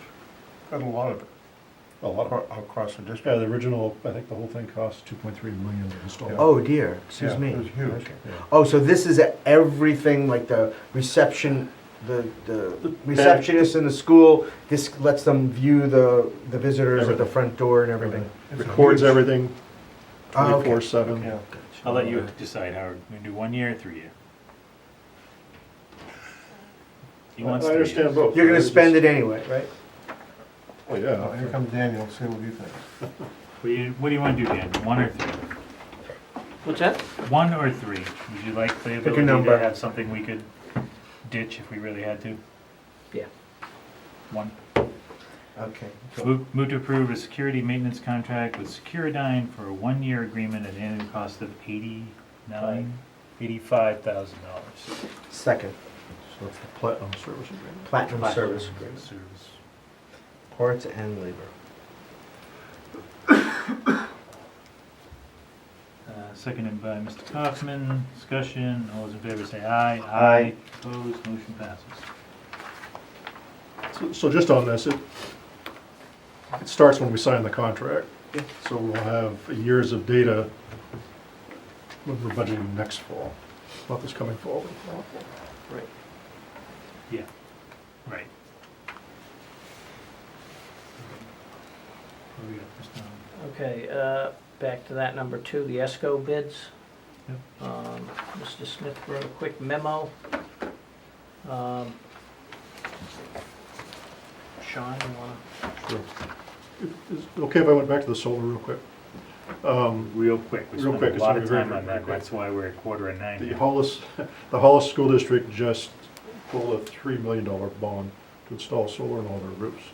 I haven't got any details on it yet. I'm gonna reach out to the people that are involved in it, so I'll have that additional information for us next month.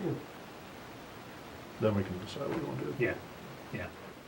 I just always recall that you were the one who didn't want to be in the business of being a solar array manager, I believe. So the advantage is somebody else is doing it, right? Although, again, the technology's changed so much. Yeah. I we started with water going through thick pipes and, it goes back to the 70s practically. Come a long way. Asbestos and everything. All right, ESCO bids. So, last month we provided to you the names of all of the 9 companies, kind of whittled that number down. And then I checked references. And as expected, all the references came back, yep, these people all do a great job. You hire them again, and nothing but good to say. Talked to at least one for each of the companies. And just judging from the tone and what they said, they say, yeah, they're great, but they could have done better here. we've had personal experience with Siemens, for example, and we just use them to install the software for the control systems at Sunset Heights. I would say our experience with that is less than fantastic. It's kind of lukewarm at this point, frankly. They were very slow to react and give us what we wanted. We had to really pull teeth and threaten to a point. So that's why Siemens has dropped off my radar, which is maybe a different part of the company, I don't know, but it's still the company. Then I just, as a whim, I took a look at the EI company. That's the smallest company of the group, except for the ones that we threw out instantly. And they're out of Merrimack. They had outstanding references, and they have a big presence in New Hampshire. And references I got through to all said they not only think highly of them, but they've hired them back for follow-on work. So I thought, so they kind of perked back on my radar, and that's why I have them in what I recommend for the final three, along with Honeywell and Johnson Controls. Okay. So I guess the next step would probably be to interview them. Yeah, anybody have any objection to those recommendations? I think that's fine. Let's think about if we want to just have a special finance and ops committee meeting where they could come in and we'd interview them The rather three of than them could try come to- in, 1, yeah, 2, rather 3. than try to put it in one of these meetings. Probably not gonna work. It may not be a bad idea, because then you'll have the same sets of questions, you can ask the same. If Yeah. not, you're spreading that out over a minimum of 3 Yeah. months, and We could do like the dating game. We could put them each on a stool. A podium, a And podium. we wouldn't know who it is we were asking. I'm just saying, you can make it more fun. Curtain number 1. All right, so you're gonna go and talk to them, and we'll figure out a date where they can all. May I ask Sean a question about this? Sure. What kind of a timeline? These are site visits, we're gonna just make recommendations on the lighting or the insulation and, you know, those kinds of things. So if they came up with recommendations, then they would give us a price to do that work, and that would be how that kind of Basically, moves yeah, forward. they'll do a thorough examination of the school, every aspect of the lighting, the heating, everything. And then they'll provide to you what they call energy conservation measures. And each one of those will have a price tag associated with it, will probably cost to install it. And then they will tell you if you do all these things, and you can pick and choose, you can cherry pick that list. But if you do whatever you've picked, then we guarantee you'll save a certain amount of money. And if we don't save that amount of money, then they have to write a check for the difference. Okay. Thank you. So budget trends we delayed, which turns out that was a really good idea. yes. Playground advertising policy, I'm gonna have to say I'm gonna have to delay that, because I did not do what I said I was going to do. I did stop at a couple of schools to look at their bricks to see what was in there. At least at the two that I stopped at, I didn't see any businesses, actually. It was Oh, people, families, it was, that kind of thing. So I haven't made it around. My intention is to get around to all of the schools that have that. So if there's any schools I'm not aware of that have that, Sean, that I know Sunset does, Bicentennial has that area in front there that does have some bricks. There aren't too many of them, actually. Okay, so there's either of the high schools? Oh, we talked about the North High School doing it, but that never It never happened. took off. and, yeah. Okay. I'm not sure. Well, we Does just South have send an one? email out to all the principals and see if there's anybody have. Yeah, I mean, in looking at the policy, I guess the only thing I'll say is, I think we probably want to, so it might be in this advertising policy, but it seems to me what we're really talking about is recognition for donation, right? So it's different than them paying, they're not exactly paying us to put their name there. They're doing it in support of some other, program, in this case, the playground. And in BAE's case, Just as a general I think we should find a way to accept their generosity and provide recognition for their generosity and support. I think we have to did you start. think I was in disagreement with that? No, but I mean, just to say it. No, but I think we should make it easy rather than difficult. I think I totally agree. I totally agree. I just want to be respectful of I know there is a contingent in schools that don't like any kind of advertising, right? So I think the playground is easier because it's outside, it's not in a classroom, right? The BAE one's a little more touchy.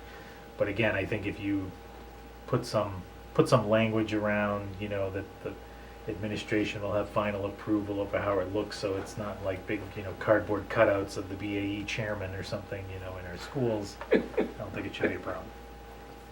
I think that we should at least explore part of it in the context of partners in education, more than just going out and soliciting contributions, but involving them in mentorships or internships that they may offer in the program, in their various places of business, things Mhm. like that.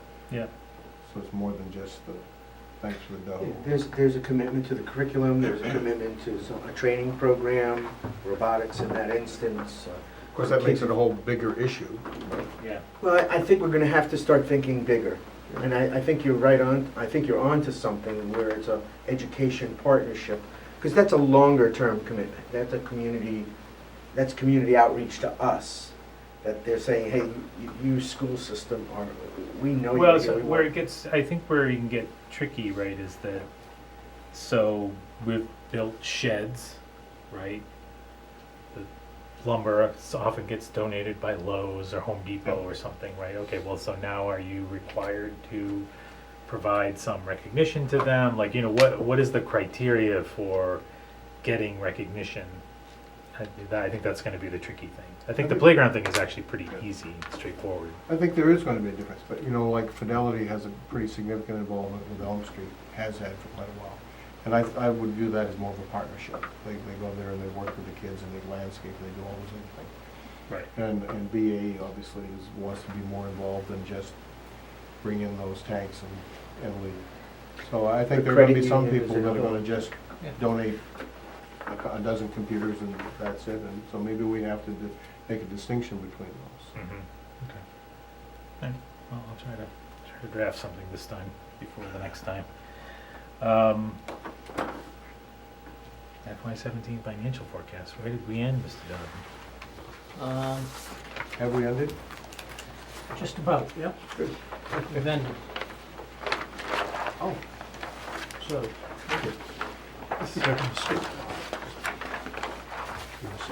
Yeah, Melissa. Thanks. okay, so we ended, my projection at this point, and almost everything's in, is we're gonna have $43,000 left. Which was actually pretty close to where I was last year, depends on how much I was gonna pass back on the severance side. So, 43,000 out of 137 million, pretty good. Close But enough. That's, Daniel. add the two together last year, and it's, last year we're talking like 12,000, and the year Yeah. before like 15, so this was like a piece of. So we're going in the right direction. We are. So Triple the reserve compared to previous years. the only things really left is, if you look in the summer column, the teacher pay is gonna be posted, but that's the exact number. We've already come up with it, it just didn't get posted yet. There is, you'll also notice up there's 195,000 retirement and separation pay. Basically, I'm moving back into last year, the principals and the assistant superintendents, and I'm not moving any teacher things, because teacher pay flows into the next year, but for those people, those Charging it against last year. charging it against last year, which is a good thing for next year. Because you have the funds to do it. Yes, exactly. So this is not coming out of reserve, it's coming out of... No, it's coming out of the operating budget. This, Okay. if I What didn't do we do have that, in the that money would reserve? go back to the So city. you have Yeah. left in In the, the severance? yeah, we still have money in there. I think there's 280 grand or so Okay. left in there. The educational assistance, we still have 20,000 left. That's a maximum number, so that's probably gonna be less than that. The teachers have, I think, until August 20th to submit everything. So my guess is when the final one, it won't be that high. So the 43 number will probably go a little bit higher. Excuse me, Mr. Donovan, so Yes. the educational assistance, this 20,000, Teachers have until whatever August to do, but that's for courses they took through the Exactly. 2016 school year. Well, Right, because we're in the 2017, we're now. no, through the 2017, the 16-17 school year. It's for courses they took before June 30th of Before June, 2017. that's, thank you, okay. Yes. Okay. Okay, the rentals, the 8,056, I just got that yesterday, actually. I went up to Brentwood last Thursday, walked around with them, and this is the final piece of last year, the utilities and things like that, because it's a triple net lease. So that's the amount. They weren't aware they hadn't sent the bill, but at least they were able to pull it together quickly. And then the other piece that's left is this 40,000. It's on the computer equipment on the second page there. Basically what that is, you know, the E-rate that Rick does? Well, E-rate, years ago they used to pay the bill for you, then they paid some of the bill. Now they basically just reimburse you. And they do it they used to send us a check. So we'd sort of take the check and then Rick would deposit. Now they send a wire. All wires go to the city. These funds came in on June 28th. So it's like he didn't have time to spend them. So I've explained all this to city accounting, given them a whole bunch of information and say, look, this E-rate stuff is very specific. It's a program. These funds need to be used for what the proposal was. You can't take the money and put it back into the city coffers. That's not how this thing works. They bought that? Well, It's still on here, isn't it? it's still on here, yes.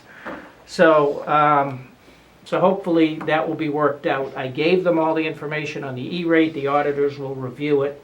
And then I think what we will do going forward, since they're doing wires, we'll probably try to set up some kind of account. So this money will I go was gonna into say, an we don't account. have that- a reserve account for technology purchases or something. No. So we can either set something up or we can put it into an account, something like that. So that's what we'll talk about. But the auditors will be in September. We'll talk about it with the auditors and figure out how we're gonna deal with it in the future.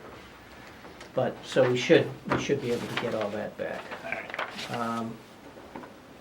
So, and there's, if you look at the encumbrance line, there's still 139,000, but there's only a few lines left.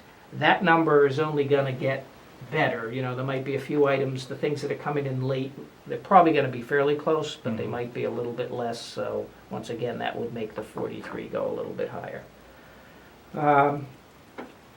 And I just wanna, make note, if you take a look at the 55694, the tuition out of district, and you look at the actual year-to-date, Hold on, Mr. Donovan, can you Yep. help let us get, the first page on the Annual other plan. services, the 5,500, so go to 55694, tuition Gotcha. out of district. yeah, I think I know where it is once I flip this page, we go there a lot. Actual year-to-date, 5,456,000. The great news is all of that got charged here to the operating budget. Okay? So the special revenue fund only got charged about 30,000 or so. Okay? Which is good for going forward. Yeah, Because yeah, that special revenue account, we had been charging $200,000, $300,000, $400,000 there the last few years. What do you have in there? Right now, I think it's about $400,000. But after this year, I was expecting that to be down around 100. So that's really important to us sort of going forward, and because in effect, that account, that special revenue account is our reserve for this sort of stuff. Right. And the 5,456,000, based on that spreadsheet we were using, it was about 5.5 when we got to May. So this pretty much is gonna cover it all, everything's in. I think we have one invoice where we've got a few issues, that's older, but other than that, I think we're in. May I ask pretty good one shape. more question on this? Certainly. The current budget, what number do we have in there compared? 4.7 million. So it's significantly higher. This budget started at 3.9, Feeling good, Howard. was You had 4. to ask that question. I'm sorry? We were feeling good and you had to ask that question. Well, it's a hot topic. I mean, he Yeah. has no hair left because he worries about these darn things, and he's always, with great respect, I say this, I can Yeah. speak from experience, but I mean, this is this is the killer budget line item that we have, right? Yes. And As it's well as worth you seven, try and if it comes project- in again, we're still 750 off on that. Yeah. So it's still a fairly significant number. As we go to budget next year, we're gonna have to say, do we wanna make that higher? Now, we have this full year of data, which is gonna be 5.5. As we project next year, which we'll start doing September, October, and then we'll have a few months of data when we go to do the actual budget, but that might be a line item we're gonna have to increase. Yeah. I think if we can, tie that in, then All right. Can I ask one more question about that? I know we want to get out of here. But Dr. Mosley, at one time, I remember a conversation where you once, and maybe this is part of the planning process when we finally get into it. And I know Mr. Hollowell has spoken to this, what kinds of things can we do to create ourselves as a destination to deliver some of these services where other school districts we'd be the destination, where they would send their students to us as a provider, and that would help us offset. I know we've talked about it in different forms. I just want to put it out there that there's certainly interest to have the conversation, if I remember correctly. So, I think being the new kid on the block, I just want to let you know it's been pondered here before. It's actually very, very timely, because I was talking to Chris about this. And certainly, there's some opportunities with, Brentwood coming back here and maybe kind of thinking about how we're going to use this space creatively. I don't want to share too much right now, but certainly, when Dan's looking at the overall cost of Brentwood and sending in that invoice at $8,056, I think, we're going to really certainly sit down and say, what are some of the things that we can do right? But also, we don't want to just create programs to bring kids back. We want to make sure we create programs that fit the needs of the students and the students. And when I say that, I want to be very careful, because we have to make the investment first, grow the program, make sure it's fitting all the kids' needs, and that's staffing as well. I'm not going to sit here and say it's not going to be cost effective, but over time, we'll be able to take care of our own kids and then open up opportunities for other kids outside of the district. Mr. Brandon? To that subject, haven't we talked about this before? We can't charge market rates when we bring students in like that, so we can't use it as a profit center. Well, We can charge you can our- charge enough that it's probably more than the cost of your program. But not the going rate. No, you can't charge private rates. The No. state Right. sets the rate for individual Okay. disabilities. And I don't want to get into a big discussion of that, but that occurred to me as we were talking. But if I could, Mr. Donovan, I'd like to compliment you on getting out of that out-of-district situation without making that account too badly. I think that's great for us going forward, and also being able to charge back that $195. I think that's going to be very helpful for us. yeah, I think it will Next be, year. because we had some more turnover than usual, some sort of unexpected, as I would, Yeah. with some senior principals and things Yeah. leaving, that typically that doesn't happen. Oh, and it happened late. Because but- it Yes. happened late in the game. We were in great shape in that account until Yeah, we got late in the year, and there was some long-time people that moved on at the last minute. so finding a way to fund it out of last year is going to be really helpful going forward, I think. A lot of money, a big chunk. Yeah. All right. it'll- I'm not even gonna let you talk about the financial report. Well, 1 month, July, was really So, the transfers, you've got the big nugget there, the 450, there. yeah. So basically the transfer report, the big one that obviously needs to be approved is out of the wages full-time, that's where I got a lot of the money to cover the out-of-district. So this is an entry so that everyone sees it, aware, everyone at the city, the auditors know that, we're not just moving money around. So that's a 450 to the out-of-district coming out of the wages full-time. The other two are smaller. The other two are small amounts, just, the athletics is the concussion protocol. Remember, we used to get it free through St. Joe's, now we have to pay for it, and it's gone up significantly, but my guess is it's well worth it. to most of our athletes. And then the Elm Street is just moving it between two different programs. All right, move to approve the July 2017 transfers. Second. Seconded by Mr. Kaufman. Discussion? None, all in favor? Aye. All right. Opposed? Motion passes. What do we got? That's all we got. Um,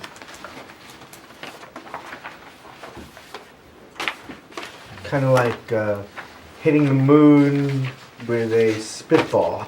That's a little, it's not that bad. No, it's that good, Mr. Donovan, is what I'm trying to say. All right. It's Do you magic. have a motion, Mr. Yes, motion to adjourn. Motion to adjourn, I'll second that. All those in favor say aye. Aye. Opposed? Motion passes. We are adjourned at 9:12.